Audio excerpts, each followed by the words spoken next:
আমরা আজকে যে অনুষ্ঠানে একত্রিত হয়েছি এটা সিরত সম্মেলন।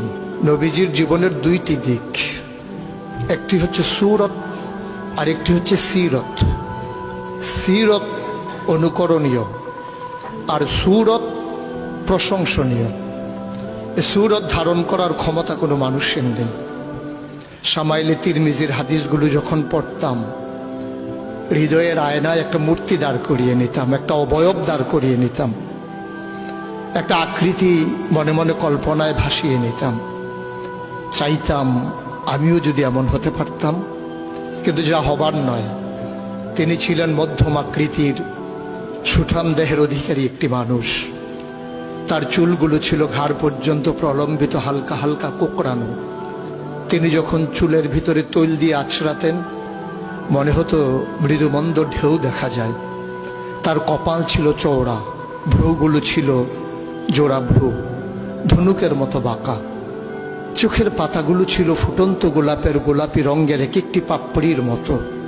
তিনি কখনো বা যখন চোখের পলক ফেলতেন, মনে হতো মৃদুমন্দ বাতাসে গোলাপ পাপড়ি যেন দোল খাচ্ছে। তার চোখের সাদা অংশ ছিল রক্তিমাভ সাদা, কালো অংশ ছিল কৃষ্ণ কালো। তার নাকটা ছিল খাড়া, নাকের ছিদ্রগুলো ছিল ছোট ছোট। নাকের নিচে ছিল সরু চিকন গোঁফ, গোঁফের নিচেই সেই গোলাপি রঙের ঠোঁট। তার ঠোঁটগুলো যখন কখনো বা মুচকে হাসত, গোটা পৃথিবীর মানুষ অবাক বিস্ময়ে দেখত গোটা পৃথিবীতে যেন বিজলি চমকিয়েছে। তিনি কখনো বা যখন এই রাস্তা দিয়ে হেঁটে যেতেন, 1 মাস পরেও কখনো যখন সাহাবা হাঁটতেন, তার গায়ের জান্নাতি গন্ধ তারা পেতেন।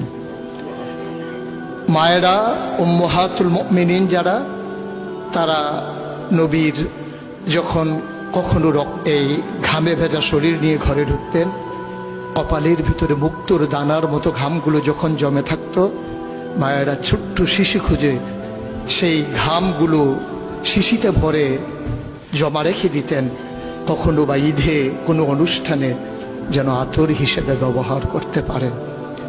এই সুরত ধারণ করা কোনো মানুষের সাধ্যর বাইরে।